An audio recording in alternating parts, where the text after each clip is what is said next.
I would like to thank Aneta, Sophie, and Professor Bourdieu. I really loved how you set up the scene for the workshop today, and I think I will be picking up on some of the topics that you brought up, namely the migration and how it happens during one's lifetime, the change of place of residence, adaptation to the local conditions. All of these things I will pick up on in my talk. However, I would like to say that my talk has a more of a applied social science tack, which means that I'm looking at specifics of a business training program and how formal and informal relationships in that program work to benefit the program participants. So the presentation today is based, as Anita mentioned, on my Fulbright scholarship, which I held at Emory University in Atlanta in spring last year. And I was interested in observing and shadowing on a weekly basis a business training program for micro-entrepreneurs from migrant and minority populations. So I will share some of the key findings with you today. I wanted to observe and see how formal and informal relationships between the counselors, that is the business mentor, the volunteer business mentors, and the participants in the program, who turned out to be mostly women, how these relationships are formed and maintained, how these relationships benefit the participants, and what participants think about the relationships, how they work. And I guess more broadly, I was also interested in understanding how a university-led, university-administered training program in micro-business can improve migrant and minority women's professional lives. So here I will be picking up on that notion of adaptation to the local conditions that Philippe also mentioned. Coming from Australia, you may know that the Fulbright Scholarship is aimed at enabling scholars and practitioners to learn from the US context to then share the lessons more broadly. So I was interested in seeing what in that particular business training program can be used or can be adapted to conditions in other geographic areas such as Australia and Europe. And although I am presenting results from a very specific program, I think that the topic of enabling migrant women and minority women to be economically active and socially adjusted in their new place and country of residence, whatever this new country might be, is nowadays not only a local or a national, but also a global topic. So I hope that my talk will resonate with your interest. I will leave you my Australian contact details at the end of my presentation, and I welcome conversations and connections to find out if what I do and what you do may intersect and maybe even lead to further conversations and research collaboration. So this is, by the way, of introduction. Let me now show you the first slide, which is looking at Start Me, which is the name of the business training program. It's a bird's eye view, so it's an overview. I would like to say that the program supports micro-enterprises, and the term micro-enterprise refers to the owner of the business and up to 4 staff. So it's really a micro operation in the startup, in the early phase. And the program, the Start Me, offers the triad of business training, mentoring. So here I'm referring to the volunteer business mentors, and I will tell you a bit more about who they are and what they do.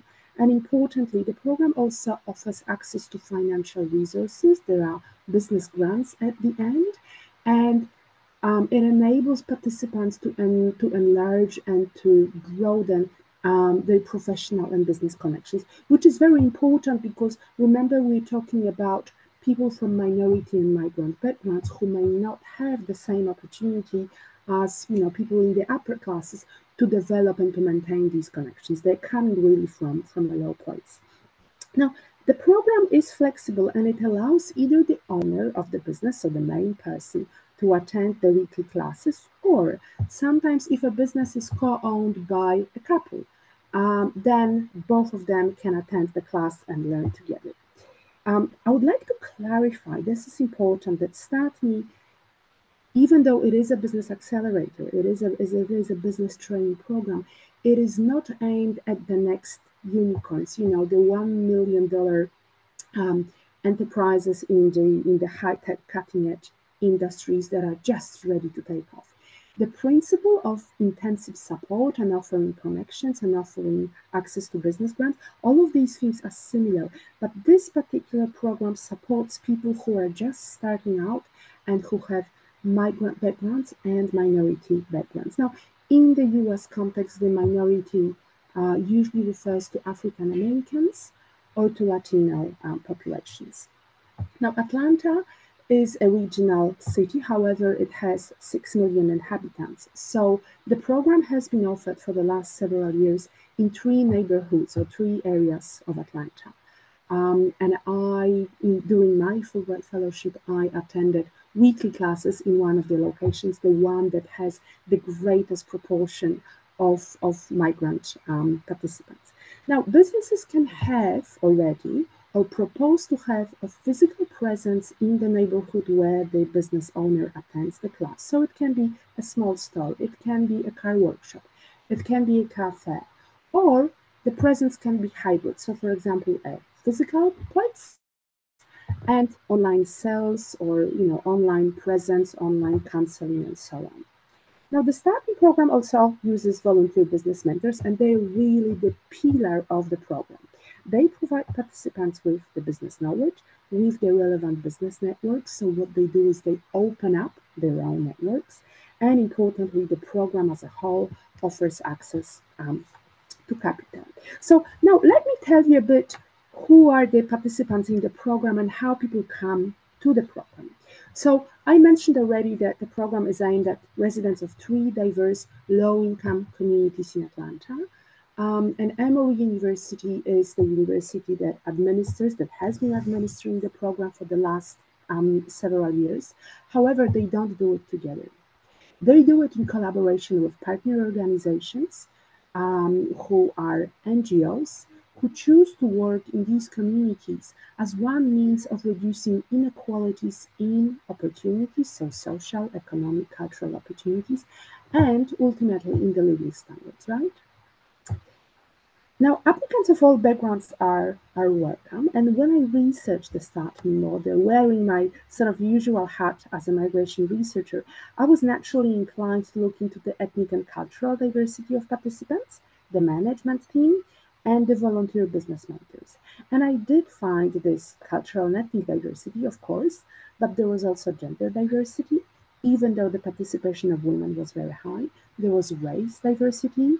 There were people of diverse abilities. So there was, for example, an African American participant who was vision impaired, and he had a support person when he was participating in the program. There was also age diversity. I will show you later a slide with the age structure.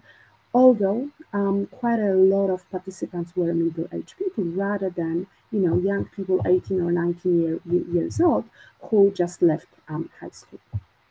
I was also curious to find out why the program has a high proportion of women participants because, sometimes there are programs that will have quotas, official or unofficial, where, the management team may say or the funders may say, we want 60% women, or, we will look preferably at applications from women.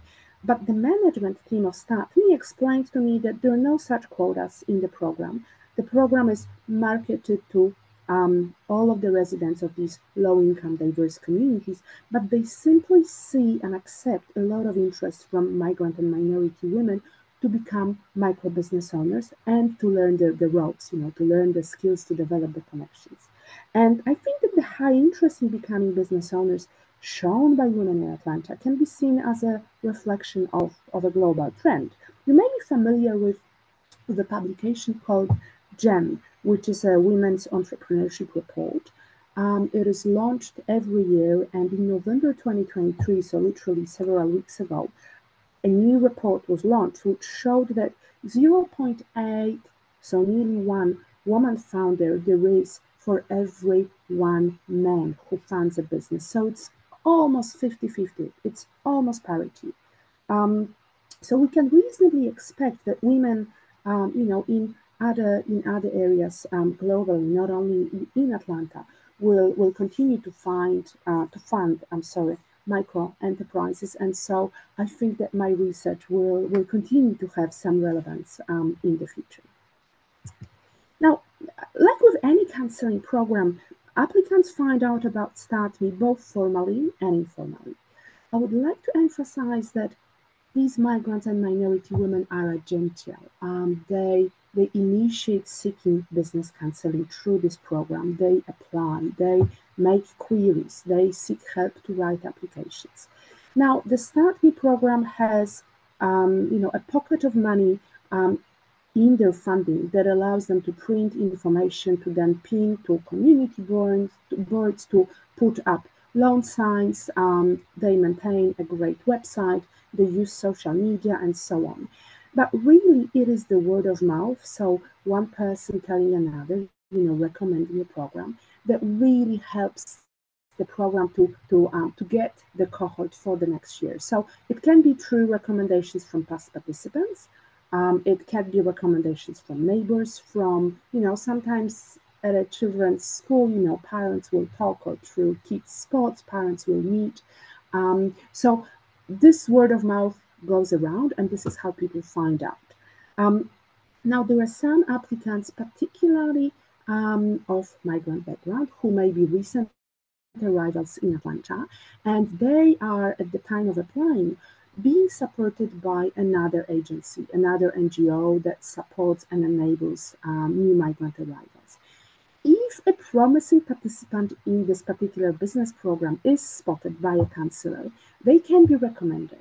And sometimes either the counselor from that first social support agency or someone else from the team will help the person shape the application, which is important. Remember that we are talking about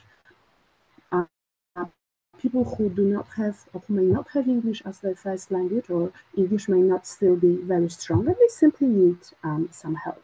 So this is how it happens. Now, I did say that most participants are women.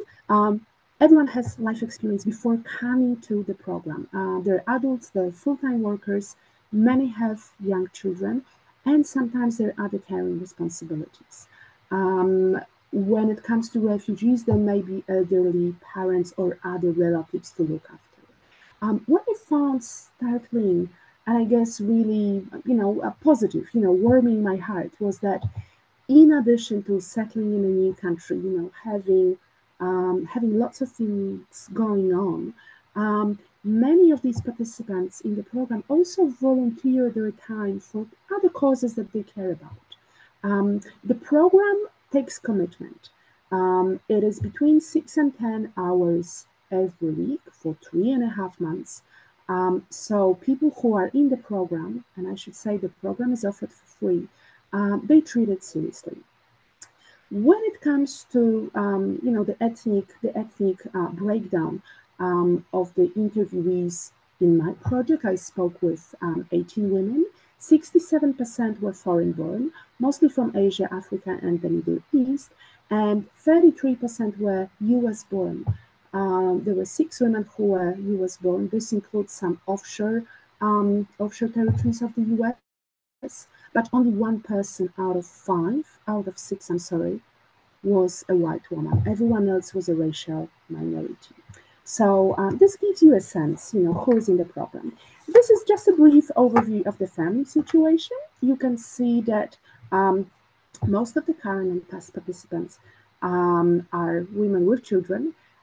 These children are still living with them at home, which means that, to find time to participate in the program takes some planning.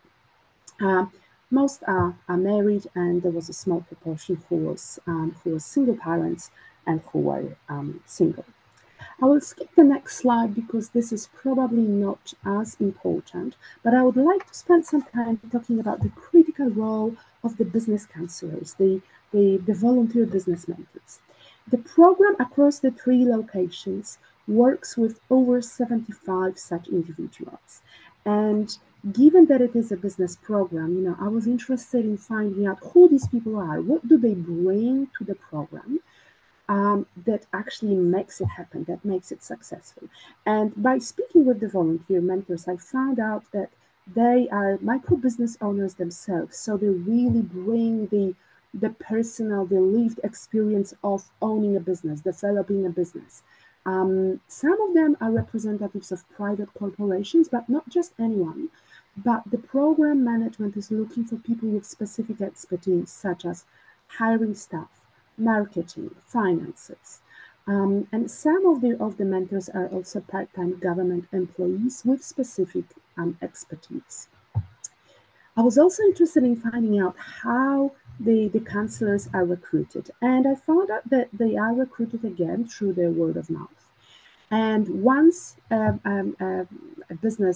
potential business counselor turns up, the Start Me management team invites them to a conversation about the purpose of Start Me, what they expect of the mentors, which is full commitment to the 3.5 months of turning up every week for 3 hours, and also being available to work with an individual participant outside of the class for a few hours every week.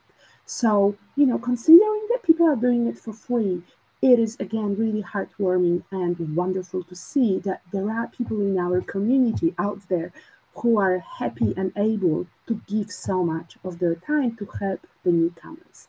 Now, an important purpose, kind of not communicated, with open text, is that this conversation screens out people who take a fee for coaching novice business owners. So people who advertise on LinkedIn or who have their own website that they coach, who are influencers and others who help, advise for a fee. These people are out. So it is really about, finding volunteers. And what Start Me does, it not only takes the time of these people, but it actually publicly acknowledges and appreciates the mentors. So when the Start Me team is invited to a radio interview or a TV interview, or they are invited to a radio station, or they do a podcast, or they post on social media, they often, when it is relevant, they will mention the name of the mentor and they will lift them up this way. So it is a big community where people support one another. So this slide shows you the, I guess, an overview and some statistics about the Start Me program. You can see that the statistics covers 10 years between 2013 and 2022. I should say that during the pandemic, the program operated non-stop. However, everything happened online. They immediately moved to the online delivery because they didn't want to disrupt and disappoint the people who successfully passed the recruitment process and who became program participants. So you can see that just over 70% of businesses are led by women, 83% by people of color, and a high proportion, 67% of people who graduate from the program are actively operating their businesses day to day. I think that 67% is a high proportion.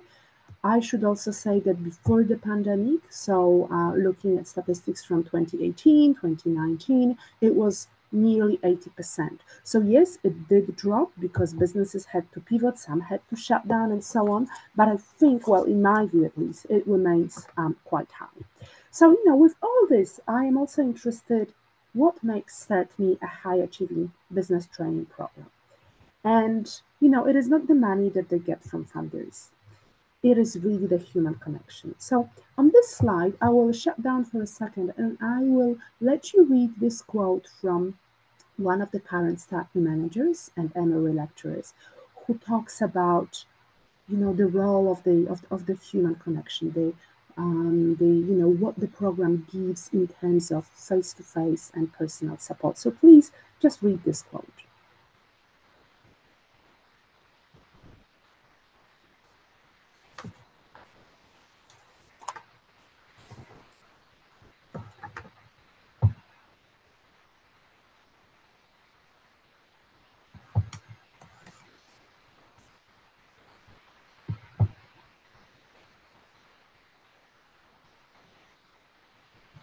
Thanks very much. I'd like to add that this interview we also added that the management team, the community coordinators of StartMe, each of the three communities where the program is delivered has a coordinator.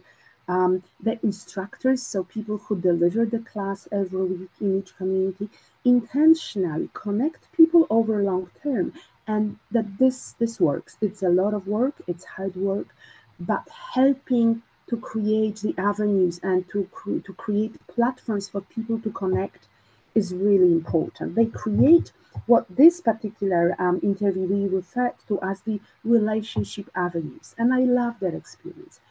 Relationship avenues.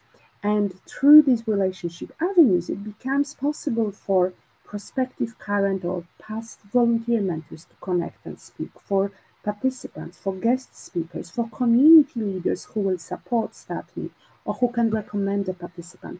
The program creates a community and sustains a community where all of these relationships are possible. And as a result, people can get to know each other, they can cooperate, and they can make business together, as well as help each other in many other life situations. So, with this, I would like to now move to looking at the relationships, because I just did say that it is the human connection and the opportunity to work together and to speak with one another.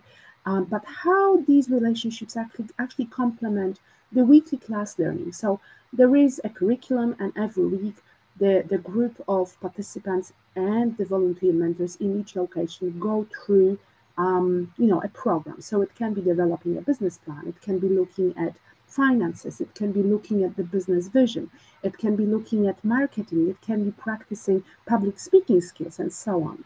So there are formal relationships during the weekly classes. There is work between a participant and a volunteer mentor, one-on-one, but also a group work.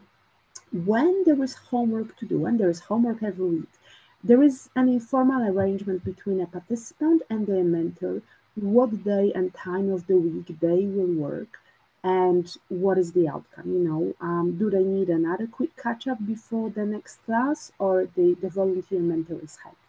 And mentors are really critical because they share with participants contacts of their own business associates.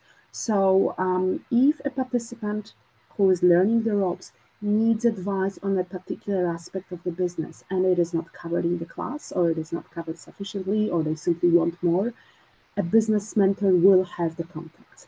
They will also introduce them to professional colleagues. They will share knowledge of services, and it can be local government, it can be anything that will help the participant actually succeed in the program. So they are really, really critical. And remember, they're doing all of this for free. Now, on this slide, I've got another quick quote which shows you, I guess, it's an example of a formal learning relationship where a participant says what she learned as a result of the program, but also it indicates that formal learning in the class delivers or continues to deliver benefits for the participant after the program ends. So please read this quote. It's from one of the women who participated in the program a few years ago.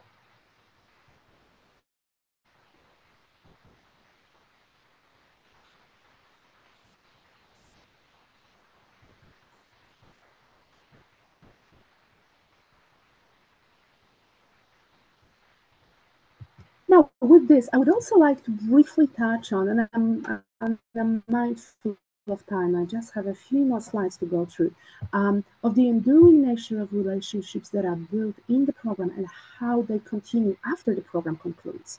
So I was interested, I was asking these questions directly of participants. What happens after you complete the program? Do you keep in touch with other participants? Do you keep in touch with your business mentors? Do you keep in touch with the program management? What happens? And what I heard was actually wonderful, because the participants or the graduates do business with one another. One example that was given to me was by a Lebanese art seller who buys insurance from her fellow participants from the same cohort. Another participant who was an African American man, said that he recommended his volunteer mentor for a role at one of the executive boards that he was, somehow connected to, and the mentor was given the role, and the mentor is happy. So this is an example of a participant kind of, becoming, a player at the same level, because they can recommend their volunteer mentor for a professional role. A mentor also recommended the former participant to new clients. I was speaking with an overseas-born minority woman who was running a fitness business, and she started training her volunteer mentor, who was so delighted with the results that she could see, that she recommended 15 of her business associates to the program participant. And as you can imagine, the fitness business just boomed with 50 new people. Another example of a collaboration, more of a inviting a former participant to come and give back to the Start Me program, happened when a psychology clinic owner, who was a former participant in the program, was invited and importantly paid by the Start Me team to hold meetings with other alums to discuss their mental health as novice entrepreneurs. Now, this was quite novel, because this did not happen during the pandemic, when a lot of people had mental health issues and challenges. It actually had happened before the pandemic. So in a way, Start Me was, kind of, thinking, yes, mental health for people who are running businesses solo, who are just starting up, is an important topic. Why not help? Now, I will skip this slide because we've already covered a couple of things. Meanings ascribed to Start Me practices and their evaluation. I'd like to say that the Start Me is seen both by mentors and the participants as adaptable and flexible. So, for example, I talked about the informal setup of hours between a participant and a mentor. There is a lot of the hands-on learning and new business and social relationships that are formed during the classes are seen as highly beneficial by and for participants. And participants also appreciate that once they graduate from the program, the Start Me management team has the funds that they use to pay or heavily subsidize their continued business education. So an example that was given to me was executive courses, or access to a business lawyer group sessions, or access to a business lawyer and access to those group sessions to take care of mental health. So a lot of these things happen, during the class and as the relationships develop, but also the Start Me keeps in touch with the graduates, partially because, they are the kind of the business card, the good business card of the program.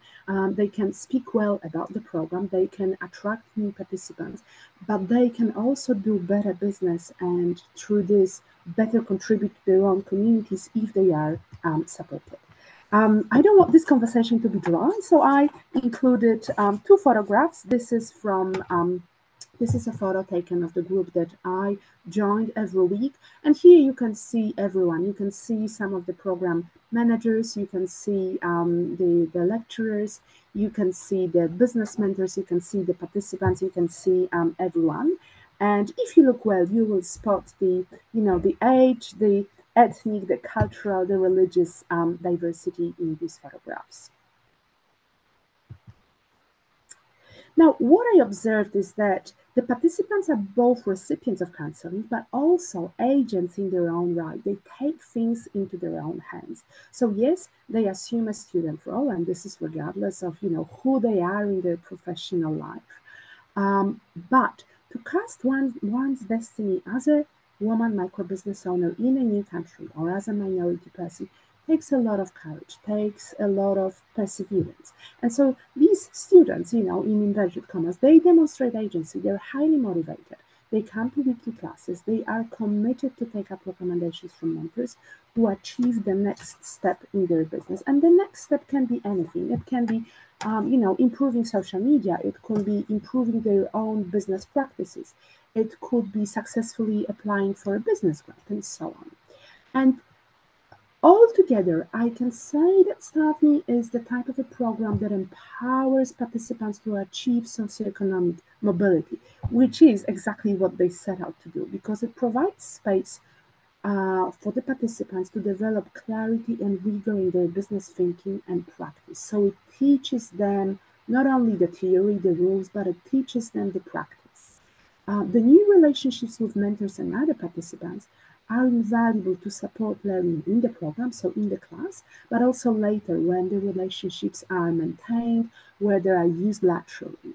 And this in turn facilitates two things. One, which is expanding economic opportunities for the person who is taking, the initiative into their own hands, but also growing social capital for future use. So, giving back means that someone might think well of someone who offered that help and so on. But it is all, part of the wider community where people support one another. And importantly, there is an opportunity to give back. So I was confused and I guess a little bit surprised at the beginning of my stay in Atlanta and interacting with participants, where I found out that quite a few of past participants actually come back as business mentors. This completely messed up, at least at the beginning, the ethical concept that and the ethical design for the whole project, which I had developed. And I needed to change it because I initially imagined there would be a distinct group of program participants, another separate group of business mentors, the volunteer mentors, the counselors, then the management team. But it turned out that some of these groups actually, people move between these groups, and I needed to account for that. So this is all from me. Thank you so much for listening. As I said, I welcome connections. So if you are interested in furthering this conversation, by all means, please reach out, and I would be very pleased to continue chatting. Thank you so much. I will not stop sharing. Yes. Thank you. Thank you. Thank you so much, Kate, for your interesting presentation. And we have time for discussion before Professor Lanival will start her presentation. So if I can start, I would like to especially thank you for your